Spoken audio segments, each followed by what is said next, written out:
चलते हैं अब हम अविनाश सर के पास। और अविनाश सर, जरा एक शेयर पे नज़र डालिए, कॉन्कॉर्ड बायोटेक, इसमें रह करके काफ़ी शानदार मोमेंटम जो है वो लगातार बना हुआ है। अब ये बताइए कि अभी भी यहाँ पर, क्योंकि 1250 के आसपास 1238 का भाव अब देखने को मिल रहा है, पड़ा हुआ था सर। अब एक महीने में थोड़ा बहुत अभी बीच में थोड़ी सी रिकवरी रही है, खासतौर से बीते 3-4 दिनों में 10-11। अब ये देखिए यहाँ पर जो है खबर भी है स्क्रीन पर आपके, किडनी लीवर ट्रांसप्लांट मरीजों के ऑर्गन रिजेक्शन रोकने में ये उपयोगी है। नई दवा इनको जो है इनको US FDA से मंजूरी मिली है। अविनाश सर, आपकी क्या टिप्पणी रहेगी, क्योंकि अब ये जो नई दवा के लिए जो मंजूरी मिली है, करीब $3 करोड़ का बिजनेस है US के अंदर, आप क्या कमेंट करना चाहेंगे सर? देखिए, लंबी अवधि के लिए मुझे लगता है कि ये शेयर में अभी भी काफी पोटेंशियल है और नया ड्रग जो मिला है इसका असर तो आपको अगले 6 महीने के बाद ही पता चलेगा, बट डेफिनेटली अच्छी बात है। मुझे लगता है कि सेकंड हाफ में ये ड्रग रेवेन्यू को भी कंट्रीब्यूट करेगा, प्रॉफिटेबिलिटी भी आएगी। और मोस्ट इम्पॉर्टेंटली देखिए, इसमें पब्लिक इशू के समय से ही राकेश झुंझुनवाला का काफी बड़ा स्टेक है, तो बड़े इन्वेस्टर्स ऑलरेडी इसमें निवेशित है। मुझे लगता है कि नजरिया अगर आपका 12-15 महीने का है तो स्टैगर्ड वे में खरीद लीजिए। आज के खराब बाजार में भी ये स्टॉक चल रहा है, तो इसका क्लियर सिग्नल है कि मार्केट इसके नंबर से काफी प्रभावित है। इनफैक्ट इस कंपनी का कॉन कॉल भी आज है, तो उसमें क्या मैनेजमेंट कहेगी, क्या आउटलुक शेयर करेगी, वो भी बहुत इंपॉर्टेंट रहेगा। बट डेफिनेटली अगले साल 1.5 साल का नजरिया कोई रखता है तो इसमें जरूर निवेश करें। मेरी राय में एक छोटा SIP शुरू करिए, छोटे छोटे टुकड़ों में खरीदिए, उससे आपका रिस्क रिवॉर्ड अच्छा बन सकता है। ठीक है सर, ये बात है। ज्योति रंजन जी कह रहे हैं, बच्चन जी पोर्टफोलियो में कोई इंप्रूवमेंट दिख नहीं रही है, सेम रेंज पे घूम रहा है, एंड शेयर मार्केट इकोनॉमी की फोरकास्ट होता है, मार्केट का ऐसा परफॉर्मेंस क्लियरली इंडिया की इकोनॉमिक सिचुएशन बता रहा है। हाँ सर, इस पर कौन सी, मतलब बिल्कुल सही बात है, वो हम लोग लगातार डेली बेसिस पे डिस्कस कर रहे हैं। और ये अभी आगे चल करके चीज़ें, Q1 के रिजल्ट्स अच्छे नहीं रहने वाले हैं, इन्फ्लेशन जो बढ़ेगी उसका इम्पैक्ट जो है वो देखने को मिलेगा। अभी GDP की नंबर्स हमने देखे, आगे चल करके GDP फोरकास्ट को लेकर के RBI क्या कहता है उन सब पे नज़र रहेगी। तो तस्वीरें बहुत अच्छी तो नहीं है, बात आपकी सही है। चलिए लेकिन आगे बढ़ते हैं हम। मैं इस बात का एक जवाब, नॉट फॉर हिम ओनली, सभी के लिए। देखिए, जिसका पोर्टफोलियो वाला माइंडसेट है ना, वो हर दिन स्क्रीन पे नहीं बैठता। अच्छा, तो आपको थोड़ा सा, क्योंकि मार्केट के उतार चढ़ाव के साथ आपको अपने आप को एडजस्ट करना पड़ेगा। हर दिन अगर आप प्राइस देखोगे तो आपने एक अच्छा क्वालिटी स्टॉक अगर उठा भी लिया है तो आपको 1 महीने में बेच दोगे आप उसको डर के या घबरा के। लेकिन जो आपने एनालिसिस उसको पोर्टफोलियो पॉइंट ऑफ व्यू से की थी, तो उसके लिए तो आपको होल्ड करना पड़ेगा ना उसको साल दर साल। तो ट्रेडिंग एंड पोर्टफोलियो के एनालिसिस अलग अलग एस्पेक्ट से होती है, इसके बीच में थोड़ा सा एक है डिफरेंस, उसको समझते हुए आप लोग थोड़ा देखो। मतलब पोर्टफोलियो इस पैनिक में नहीं बेचना चाहिए, मैं यही बोल सकती हूँ। मैनेज कर लो उस रिस्क को, कर लेंगे मैम। और अविनाश सर, आपसे भी मैं डिस्क्लोजर लेना चाहूँगा, लेकिन आपसे जाने से पहले एक शेयर डिस्कस करना चाहेंगे, वो है वोडाफोन।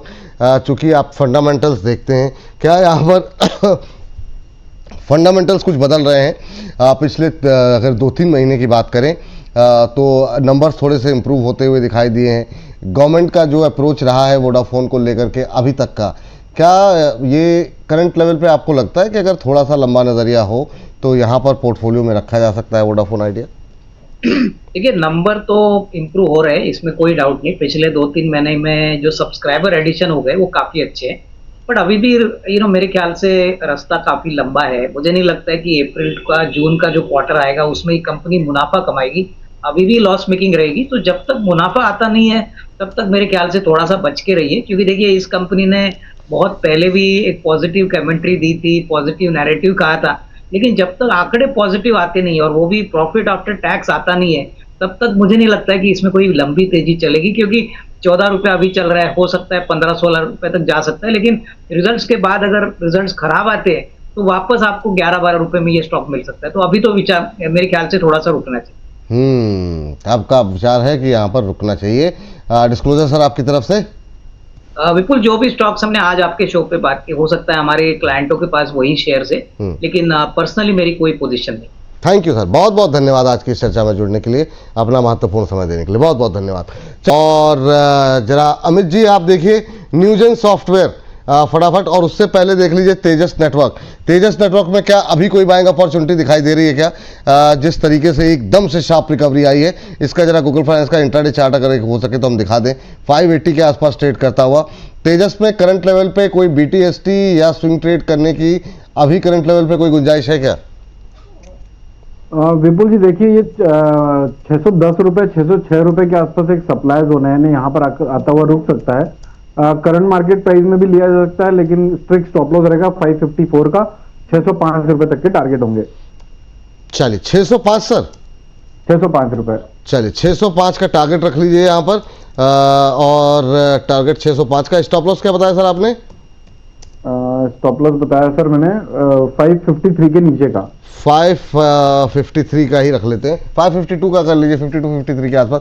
शानदार रिकवरी देखने को मिल रही है, 8% के आसपास की तेजी, मोमेंटम यहाँ पर बनता हुआ देखने को मिल रहा है। 605 का के टारगेट के लिए खरीदारी करने की सलाह है तेजस नेटवर्क को लेकर के। अभी 578 के आसपास ये मतलब शेयर क्या धुआंधार चल रहा है, लगातार चल रहा है। जो है यहाँ पर नेटवर्क भी देख लीजिए, न्यूजन देख लीजिए सर जरा, एक काउंटर जो है अगली टिप्पणी।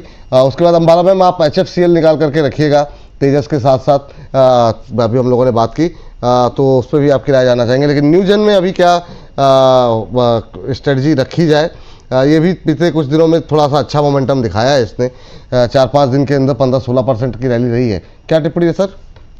विपुल जी देखिए, कल इसमें जो रैली दिखाई थी 440 रुपए से नॉन स्टॉप 529 रुपए तक, थोड़ा सा एग्जॉस्ट हो सकता है 2-4 दिनों के लिए।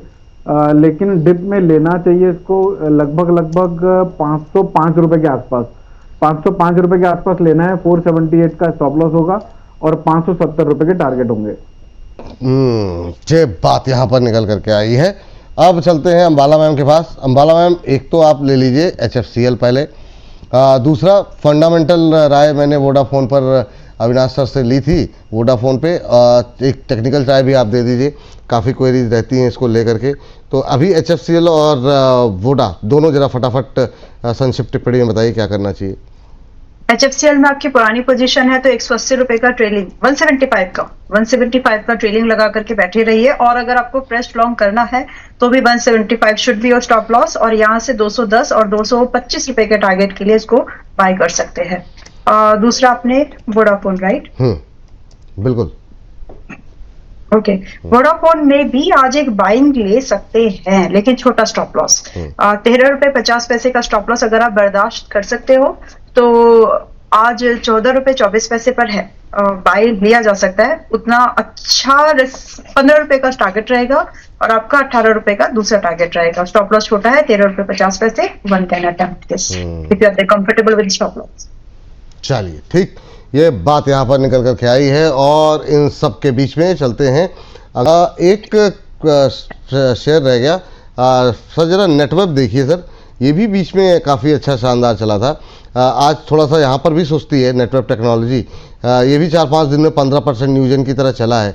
लेकिन अभी करंट लेवल पे क्या करना चाहिए? आज की सुस्ती में कुछ मौका ढूंढने चाहिए या फिर अब वक्त आ गया है निकलने का यहाँ से? विपुल जी तो देखिए, इसका पोटेंशियल था 4,970 रुपए तक का। इसको टेस्ट किया इसने और वापस से वहां से करेक्शन मोड पे आया है। 4,740 रुपए के आसपास का भाव चल रहा है। मुझे ऐसा लगता है ये थोड़ा और एक्यूमुलेट करेगा और एक्यूमुलेट करते करते 4500 रुपए तक एक बार शायद टूटे, तो उस अपॉर्चुनिटी को मिस नहीं करना चाहिए। 4525 के आसपास मिले तो 4325 रुपए के स्टॉप लॉस से आप लॉन्ग जाइए। उस समय आपका रीजनेबल टारगेट निकलता है 5150 रुपए का। करंट मार्केट प्राइस स्टैगर्ड वे में बाय कर सकते हैं 4525 रुपए तक के फॉल तक। 4325 रुपए का स्टॉप लॉस, 5025 और 5125 के टारगेट। चलिए ये बात यहाँ पर निकल करके आई है। और